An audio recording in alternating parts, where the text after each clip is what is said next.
I am very happy to introduce Elliot Fox as our last winter speaker in this 2021 Winter Speaker Series. Elliot is a member of the Kainai Blood Tribe First Nation Blackfoot Confederacy, who has worked in natural resource conservation and land management in Southwest Alberta for the past 26 years. He's a graduate of the Renewable Resource Management Environmental Science Diploma Program at Lethbridge College in 1994.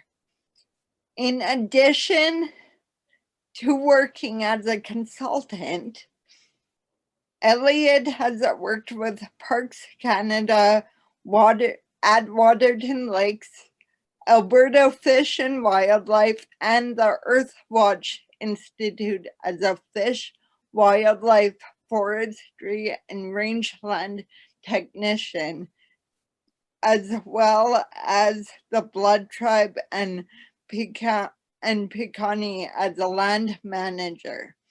Elliot has extensive experience monitoring bull trout populations in the Belly and Waterton rivers. So with that, I will hand it over to Elliot. Thank you, Samantha. Okay, idakyax. Kitakanak sa matsimpuwa. Stuan na go makoyo kinni. Hello, my friends. That was Blackfoot. So I just said, hello, my friends. I said my name is, but it's my traditional name. So my traditional name is Makoyoch Kinni, and it translates to wolf collar. And it was actually an old Blackfoot name of a powerful healer who wore a wolf pelt over his neck. So it wasn't the radio collars, the electronic devices they put on wolves. It was an actual wolf pelt. So yeah, thank you, Samantha and Jane. Yeah, I just want to thank the Pincher Creek Library for asking me to do a presentation on year one of our project that happened this past fall. Yeah, so thank you very much. It's greatly appreciated. So I'm going to just start my presentation here. This is just a picture of the North Belly River, whose headwaters are in Glacier National Park, and it drains through Waterton, and then drains through the, we've got some timberland just below Chief Mountain. So it drains through our timberlands right at the mouth, and it enters the main Belly River. Yeah, so we were up there this past October. And so this is just a picture of the day we were doing our spawning survey, and it was snowing and it was cold. But anyway, so this is where that's at, right near the international boundary. So the title of our project was the 2020-21 Blackfoot Confederacy Aboriginal Fund for Species at Risk Native Trout Recovery Project. And it's a Blackfoot shared leadership and capacity support in native trout recovery, addressing climate change, non-native species, and habitat loss. So we had 13 partners that supported our project. So it was led by the Blackfoot Confederacy, the Blackfoot Confederacy Tribal Council. They're based out of Calgary, and I'll give a bit more detail in one of the slides. Anyway, they represent the 4 tribes of the Blackfoot Confederacy. So there's the Piikani, which are just east of the Pincher Creek Library. There's Gana, or the Blood Tribe. We're located between Fort Macleod and Cardston. And then there's Siksika Nation. They're located east of Calgary, about an hour and the Bull River flows through their reserve. And the other partner, our pictures are hiding the logo, but they're the Southern Blackfeet, or Amskapi. So they're just across the international border going into Montana. So those are the 4 tribes. And then the Department of Fisheries and Oceans Canada funded our project this past year. So we hope to be approved for more funding. We submitted a 3-year proposal, but it's funded on a year-to-year basis. So we hope to get funded again for year 2 and again next year. So we'll see what happens. DFO Canada administer the Aboriginal Fund for Species at Risk, or AFSAR is the acronym. And then Parks Canada, Water and Lakes supported us also. Alberta Environment and Parks were a partner. Cows and Fish, or the Alberta Riparian Habitat Management Society. The University of Victoria, the Dr. Karen Helbing Lab. I'll talk a bit more during the presentation about what UVic is doing for us. Trout Unlimited Canada, the OLDMAN Watershed Council, and our biologist, Matthew Coombs. He's employed by AJM Environmental Inc. So those were our 13 partners. This is just a picture of what we call the Blackfoot people refer to, and it translates in English as Nappy's Playground. This is the Livingston River this past September. So this is a description and mission of the Blackfoot Confederacy. So the Blackfoot Confederacy Tribal Council is a nonprofit regional managing organization representing the Blackfoot Confederacy nations of Kainai, Piikani, Siksika, and Amskapi Piikani. Their mission is to collaborate, restore, protect, honor, and enhance the collective culture, language, and self-identity of the Blackfoot people, and to establish political and economic sovereignty over Blackfoot territory, including natural resources, for the benefit of current and future generations of the Blackfoot people. So this is traditional Blackfoot territory. It's included lands in what are now Alberta, Saskatchewan, Montana, and Wyoming, and was bounded on the west by the Rocky Mountains, on the north by the North Saskatchewan River, on the east by the Great Sand and Cypress Hills, and on the south by the Yellowstone River.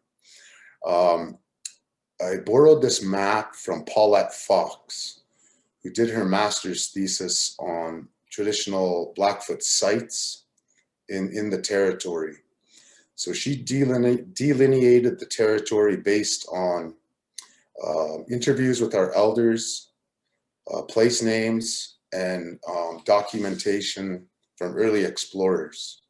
So that's the territory known as Blackfoot territory. So Blackfoot territory includes, on the east side of the Rockies in southern Alberta and northwest Montana, the Crown of the Continent ecosystem were included, our lands are included partially within the Crown ecosystem.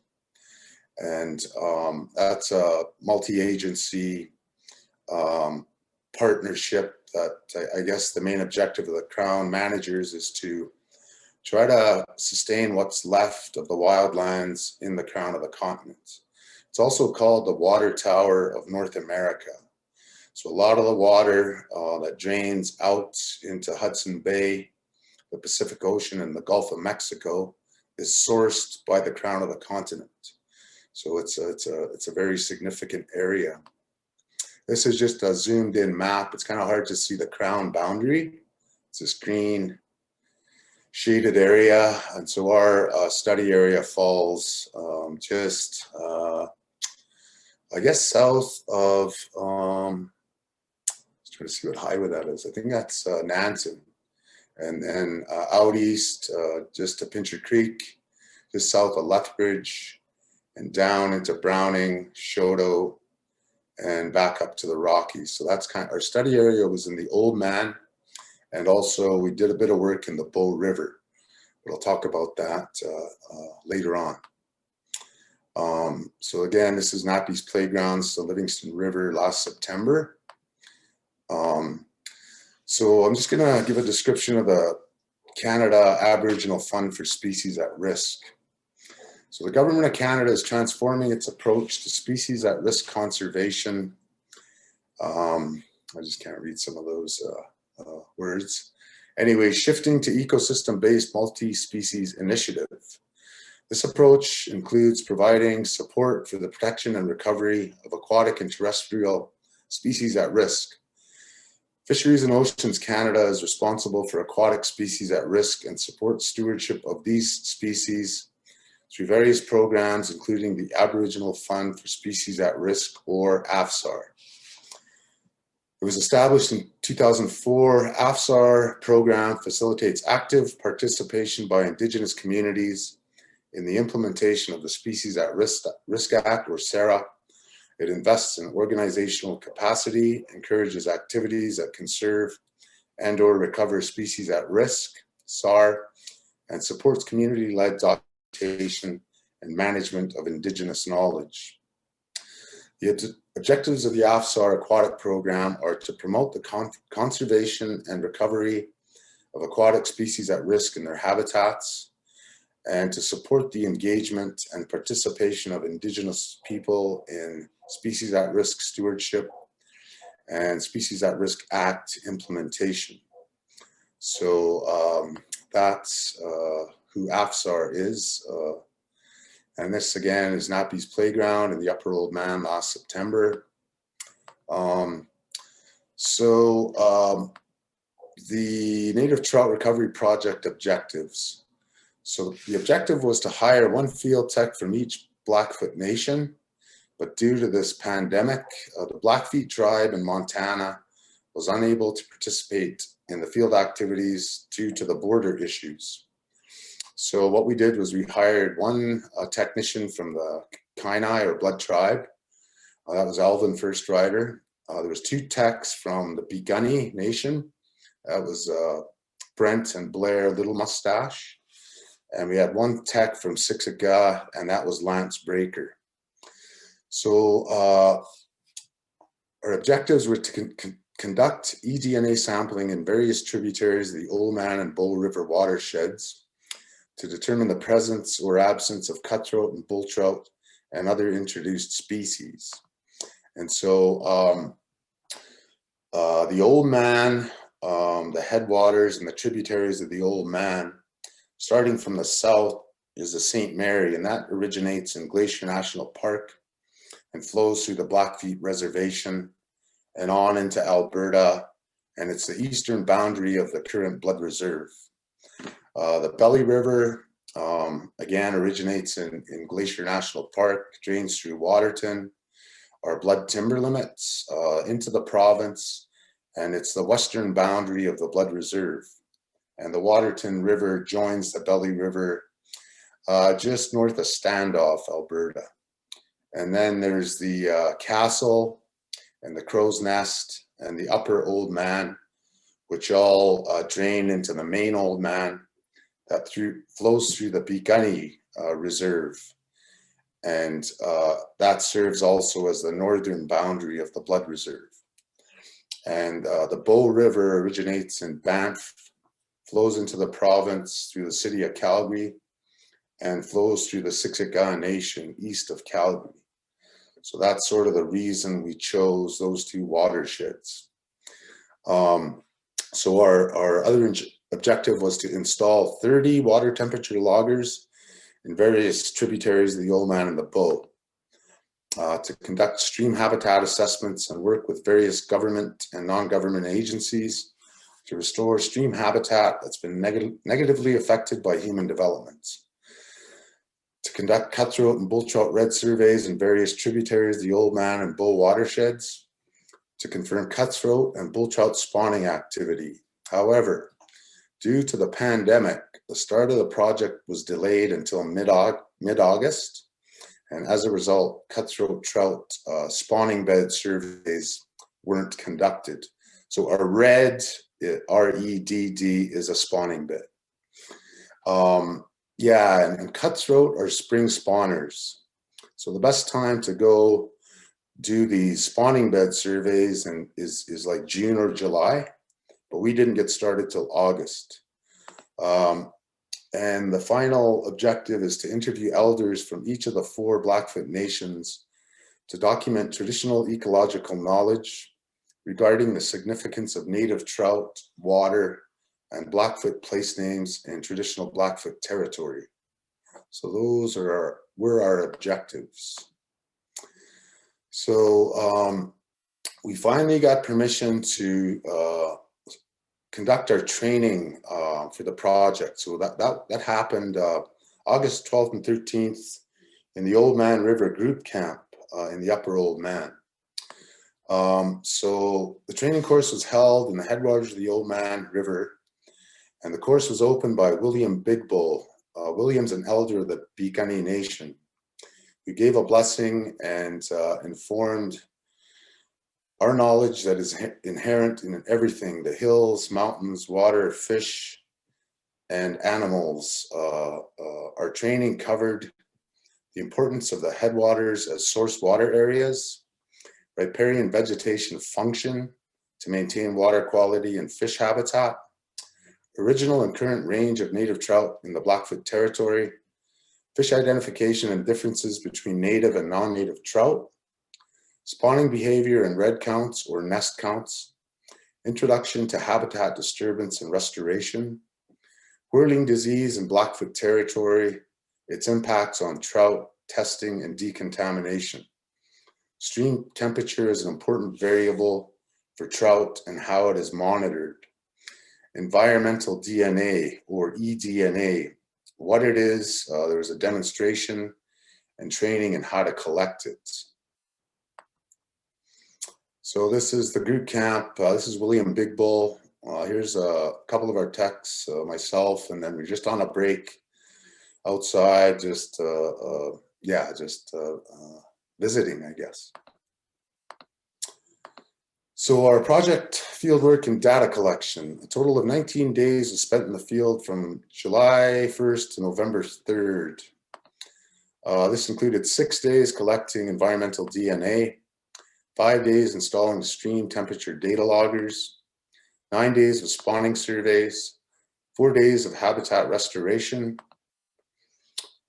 and we had participation from the 3 Canadian Blackfoot nations in all of the different types of work performed. So eDNA sampling. 13 eDNA samples were collected.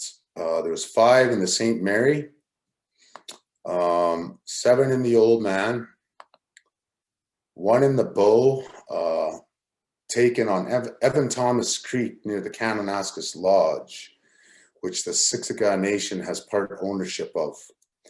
The Evan Thomas Creek West Slope cutthroat trout population has disappeared in the last 5 years. Excuse me.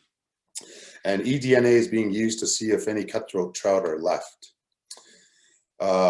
Just in looking for, we were doing some sampling and we just happened to come across a previously undocumented population of West Slope cutthroat trout that was identified during sampling on Shale Creek, which is adjacent to a coal exploration project in the Upper Oldman.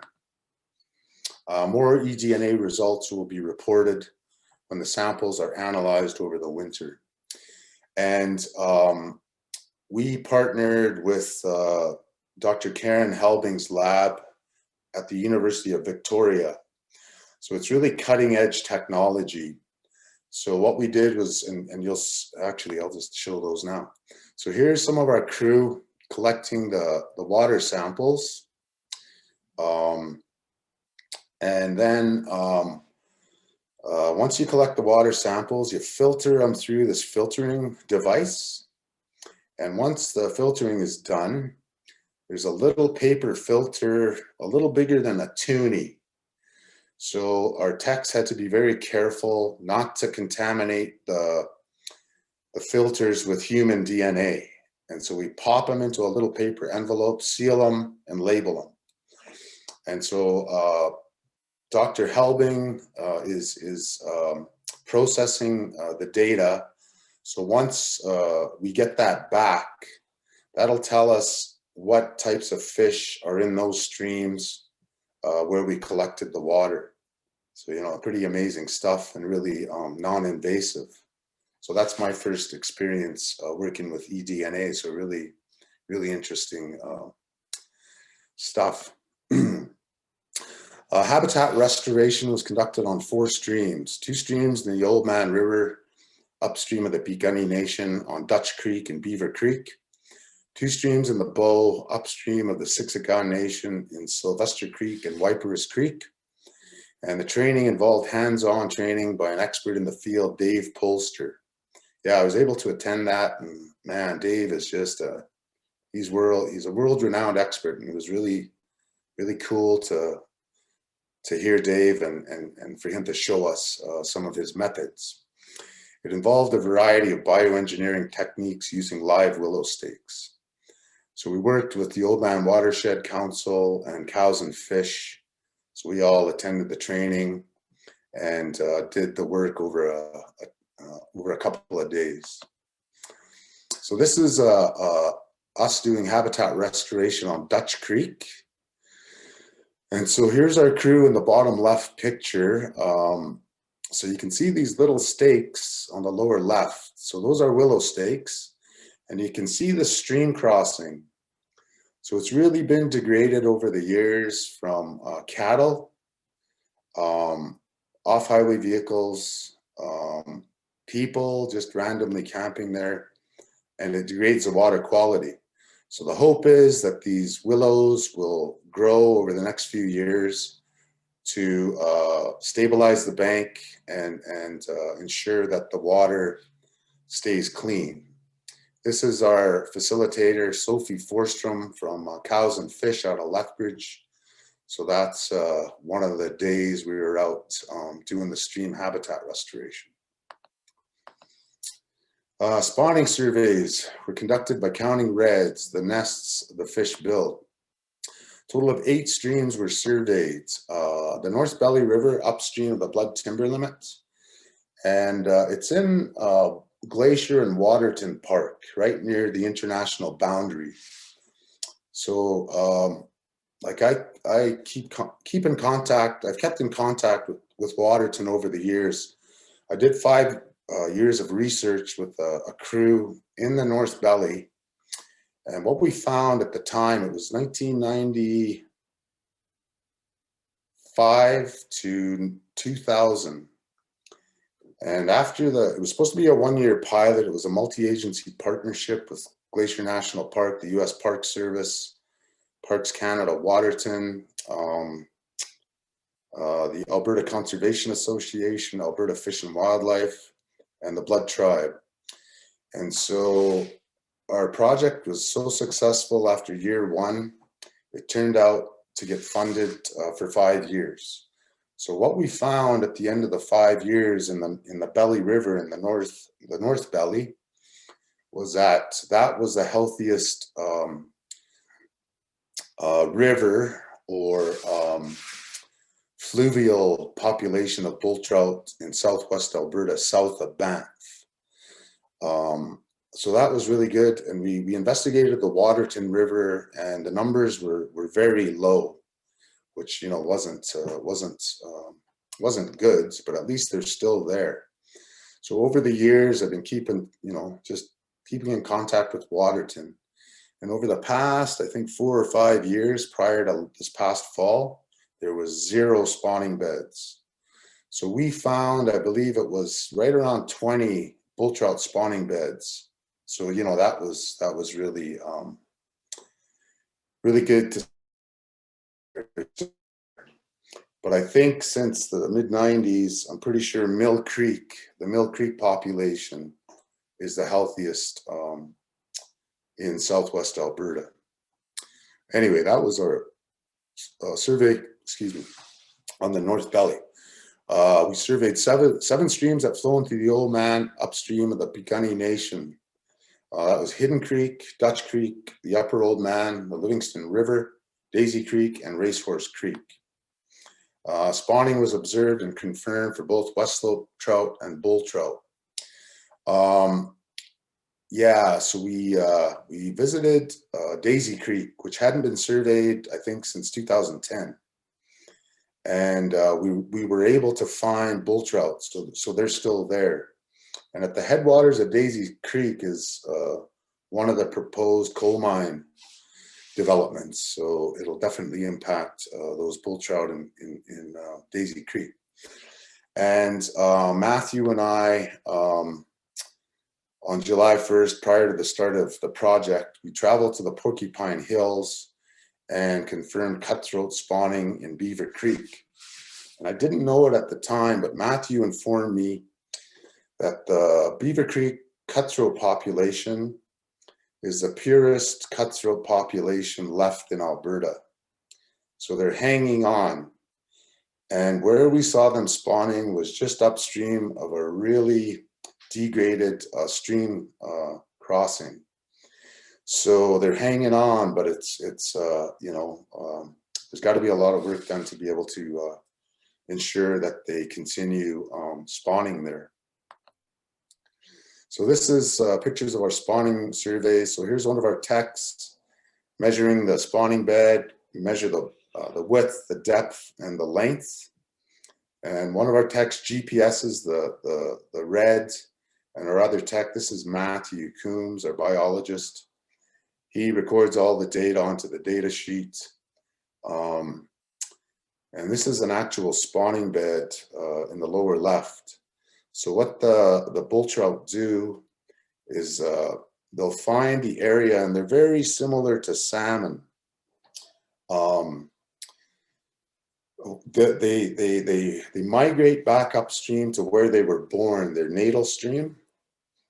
And I think it's water chemistry, and so they'll start scraping the rocks and digging their little nest. And so it's really evident in the fall because it's the rocks are really clean and it's really obvious. So it's and for these eggs to survive over the winter, the bull trout hone in on areas of the river that are groundwater fed, that don't freeze over the winter. So it's pretty cool that they you know, they come back and they spawn where they were born, very similar to salmon, but they are salmonids, right? They're part of the salmon family. And what I learned at the beginning of the project was whirling disease is now present in the Belly River, the Crow's Nest River, the Waterton River, and Willow Creek. So every time we finished our surveys, we'd have to decontaminate our waders just to make sure we didn't transfer whirling disease to the next stream we were going to survey. So yeah, pretty alarming, this whirling disease. New stream temperature monitoring sites were set up with data loggers deployed at new sites, including one on the Blood Reserve and 2 on the Piikani Reserve. Stream temperature data were downloaded from 4 additional stream temperature monitoring sites previously established by Alberta Environment and Parks. These data will help identify where temperatures are cold enough for native trout and help assess the risk of the spread of whirling disease. So what these devices are is they're a little round plastic housing that you can unscrew. Probably, I don't know, the size of maybe a triple cheeseburger or bigger. And there's a little computer chip device in there. So they're welded to a rebar. So we pound the rebar into the river in an area that's, you know, fairly deep, that won't be exposed in low water flow. And so we'll come back next year and you download an app So we'll get there, download the data, and it'll tell us the water temperature every hour for the past year. So just trying to keep track of stream temperatures. So this is some of the work we did in the OLDMAN. So and I know the print's pretty small. Anyways, it's just where the eDNA water samples, the red survey locations, where the habitat restoration sites, and where the water temperature data logger installation sites were. So if you look in the top left, there's bull trout reds in the upper OLDMAN. We did some eDNA, and so this is all, you know, it covers a pretty big area all the way to the US border. So this map will be available when we publish our year one of the report. So if you're interested in seeing some of this, just stay in touch, and we can provide you a report. I believe it can also be accessed by DFO or Alberta Environment and Parks. This is the work we did in the Bow, which was very limited. So habitat restoration in Wiperous Creek, Evan Thomas Creek, or sorry, shoot, I can't remember the name. Anyway, this creek here, we collected eDNA at the stream where the cutthroat had disappeared. So hopefully next year we can do more work in the Bow. So just a review of the project, we're going to compile and analyze the data, discuss our findings, confirm recommendations, and we're in the process of writing our report. And we've submitted proposals for year two. So we're just kind of waiting to see what happens. So I just want to acknowledge on behalf of our project management team, I'd like to thank our project partners, the Blackfoot Confederacy and the 4 tribes, Parks Canada, Department of Fisheries and Oceans Canada, Alberta Environment and Parks, Cows and Fish, the OLDMAN Watershed Council, the University of Victoria, Helbing Lab, Trout Unlimited Canada, and AJM Environmental Inc. And the following individuals from the Blackfoot Confederacy: the CEO, Jack Royal, the Environment Director, Kimmy Houle, our biologist, Matt Coombs, and our technicians, Alvin Firstrider, Blair and Brent Little Mustache, and Lance Breaker. So that concludes my presentation. So thank you very much for listening. Here's one question for you. It comes from John, and it says, he asks, bull trout and cutthroat have a white edge on its lower fin. Is this for reproduction purposes? I don't think so. I believe it's bull trout and cutthroat trout are members of the salmonid or salmon family. So bull trouts have they have dark spots on a light background, and they do have white leading edges on their fin, but they also have a black leading edge. So when the males are ready to spawn, they'll start forming those spawning characteristics. So their jaw starts to hook, and they start growing what's called a kype, or a KYPE, similar to salmon. The females don't. Oh, and the males will start turning kind of orange as the spawning season approaches. The females don't change color, and their jaws don't grow the kype. So bull trouts and lake trouts are char species, and cutthroat trouts are native. Rainbow trout aren't native to southern Alberta. Brook trout, they're a char also. So the trout subspecies have dark spots on a hang on, let me get this straight. Yeah, they have dark spots on a light background. The char have light spots on a dark background. So the cutthroat are trout. They're I guess they're like trout, true trout of the trout species, whereas the bull trout are a char. So those characteristics I don't think are indicative of spawning. So I hope that makes sense. And obviously with cutthroats, the way to identify them is they have a red slash under their gills, right? So that's how, I guess, just some comments or my understanding of their fins and those white edges. Very interesting. Okay, our next question is from Betty, and it says, or Bet, I'm not sure how to pronounce, sorry. Evan Thomas Creek, how can we be sure that West Slope cutthroat trout are gone?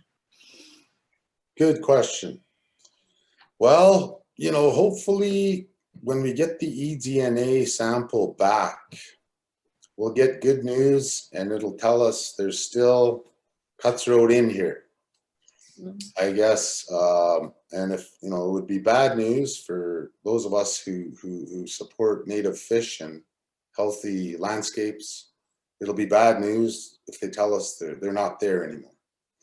So yeah, so that's how I guess one way to confirm whether they're there or not. And you know, just learning about this eDNA prior to this technology, you know, fishery management agencies, to see what kind of fish were in there, it was really invasive.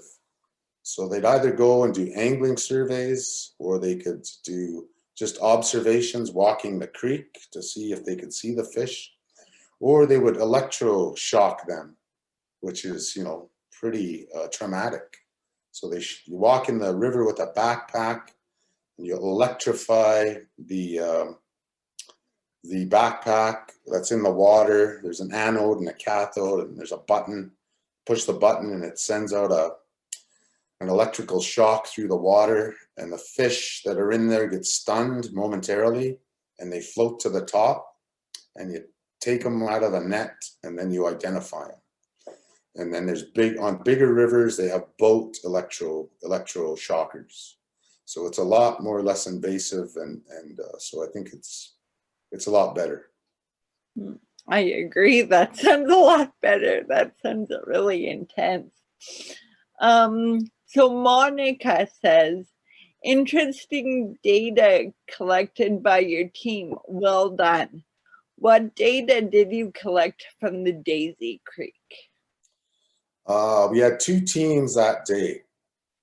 So I split off with Alvin, and we hiked up Daisy Creek. And Matthew and Blair hiked up Racehorse Creek. So what we found on Daisy Creek was we didn't have a chance to go as far as we wanted, but we just wanted to confirm if they were still there, because, you know, the sunlight was we were losing sunlight pretty quick. So we hiked far enough up that we did find 2 reds or spawning beds in Daisy Creek. And when we were collecting the data and measuring the reds, this fish swam by us into the pool above where the spawning bed was, and so we were able to walk, and we actually saw bull trout there. Oh. So that's the data we got from Daisy Creek. And again, that stream hadn't been surveyed since 2010, so we did confirm they are still there. Well, it seems like although your work had a slow start, it sounds like you had a lot of data still that you got to collect. Right? Yeah, actually we got some really good data for our limited field time. Yeah.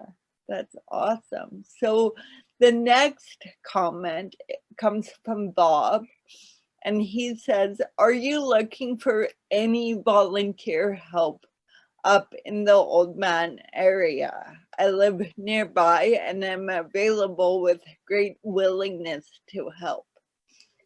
Oh, that's great to hear, Bob. We need more people in the world like you. Yeah, I was just talking to Jane and Samantha before the presentation, and I told them at the end I was going to inform everybody that if you're interested in volunteering, if our funding gets approved for year 2, let me know, and we can stay in touch leading up to our work. So I know for sure you can help us with cows and fish and the OLDMAN Watershed Council to do some stream habitat restoration.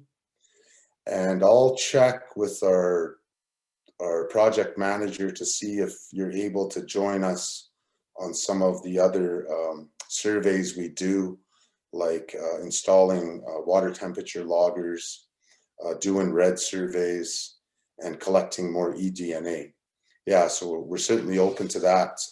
So I know for sure you're welcome to join us on habitat restoration. I'll just have to confirm if our project team has no problem with those other methods we're sampling for. I don't think it should be, but I got to check, so I can't really say because I'm not the boss. I'll find out, Bob.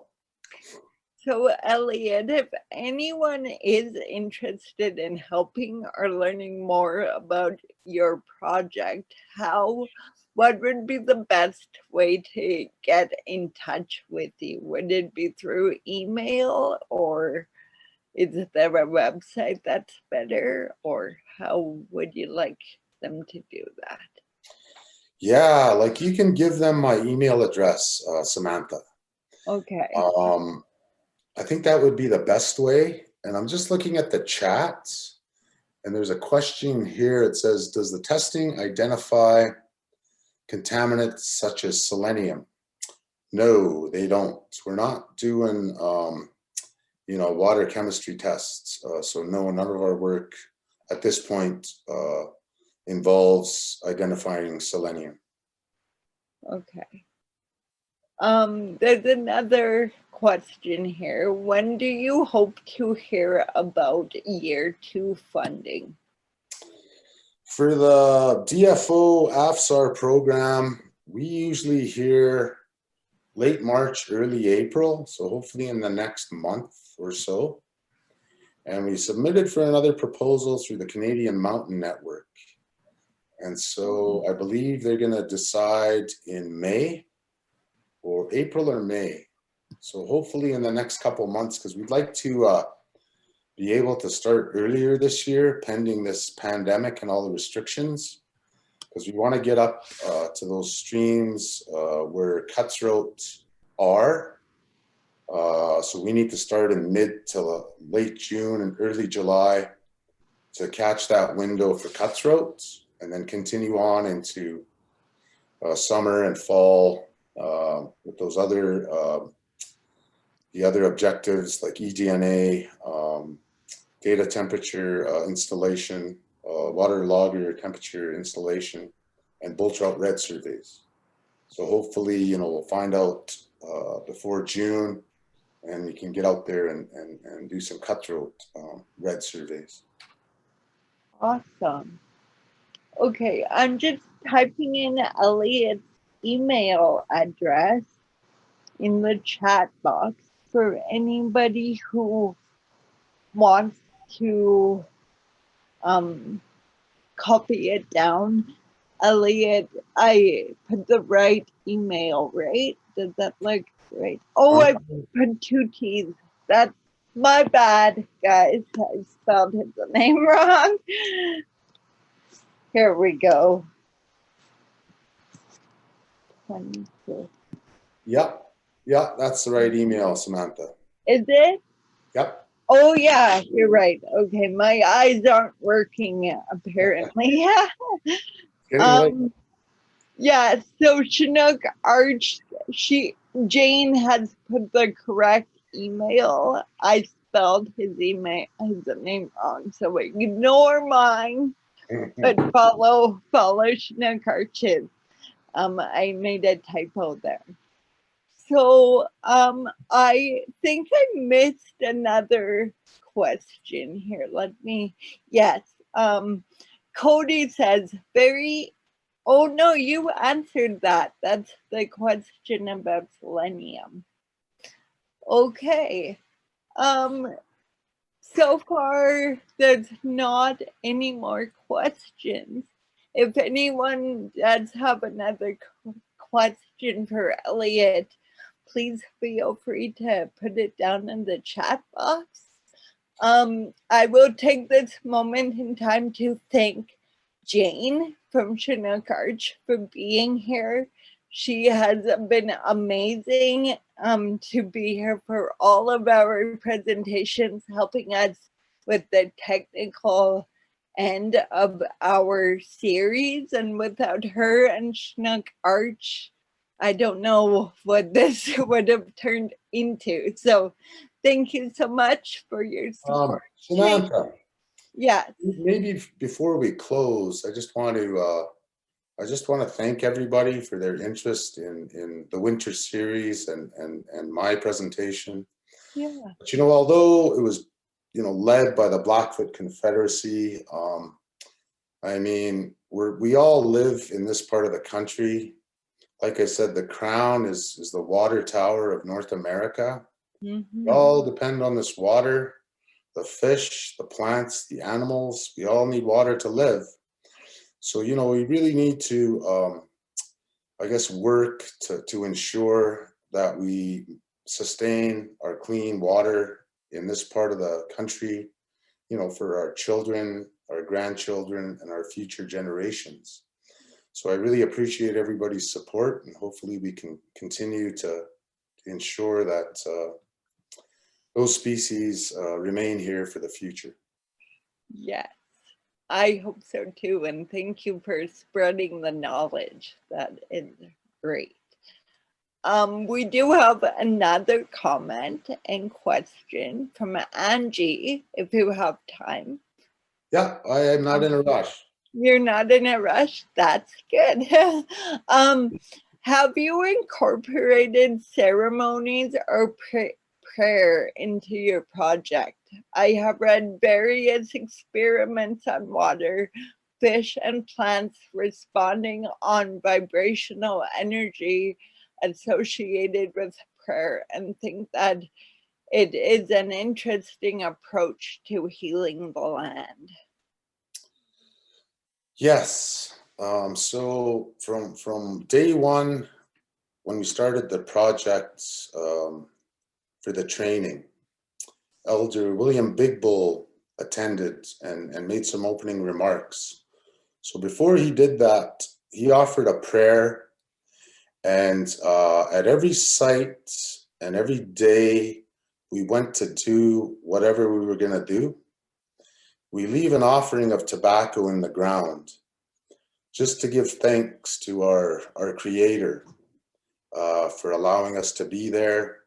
And so it's just a Blackfoot tradition that if you take something from the earth, you have to offer something back to give the earth thanks for whatever it is you're taking, whether it's fish data or actual fish or plants or animals. So yes, we incorporate, it's not ceremony, it's just a custom.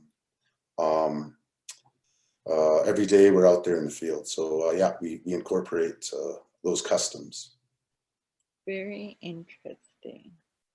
Another comment from Cody, he disagrees. He says that yes, water is critical to life, and that I think is definitely true. Monica has a question. Can you give us more information on what you found in Mill Creek, Racehorse Creek? We didn't go survey Mill Creek at all. we had a really limited time frame. So we kind of focused on those priority streams where Alberta Environment or Parks Canada had limited knowledge of those streams. So I know Alberta Environment surveys Mill Creek for bull trout every year. And I'm pretty sure that Mill Creek bull trout population is still in really healthy shape. I've been up there a couple of times over the years, and some of those Mill Creek bull trout are monsters. You know, I would guess they're 12 to 15 pound fish. I didn't hike Racehorse Creek. Our other team did that day, but they found bull trout reds in Racehorse Creek. So because Alberta Fish and Wildlife or Alberta Environment monitors a lot of those streams, they have data on the fish that are there. So they periodically survey those streams. So hopefully next year we'll have an earlier start date so we can expand our activities to other streams. Yes, hopefully this year is better. I think we're all hoping that. Okay, so any more questions from any of the participants still watching?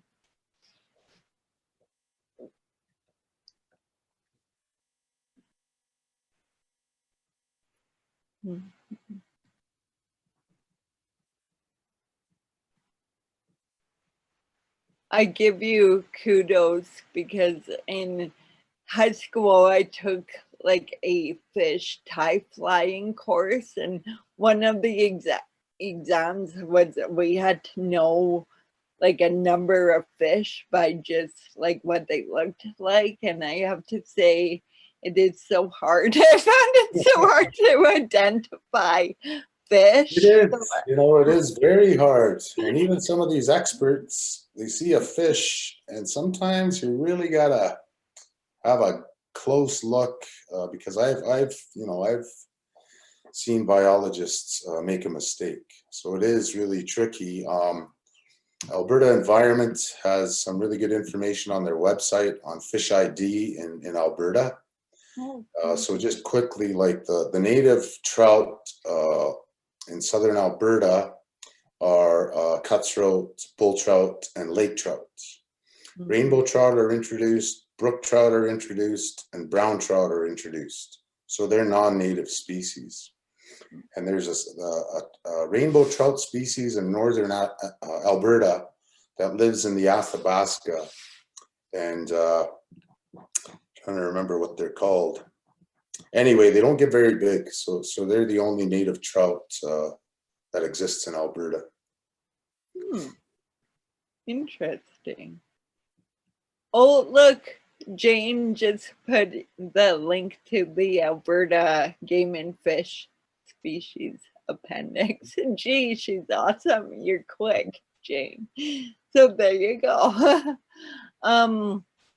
Robert Costa says, it was a great presentation and he'll be in touch about volunteering and such. Thank you, Robert. Yeah. Okay. So, well, thank you for your awesome presentation. It means a lot to us for you taking the time out of your evening to be here with us. Yeah, no, I really appreciate the invite too. You know, because I think the more people that know what different agencies or whatever are doing out there, I think the more people that know, the better. So thank you very much for inviting me to present and getting the word out, I guess.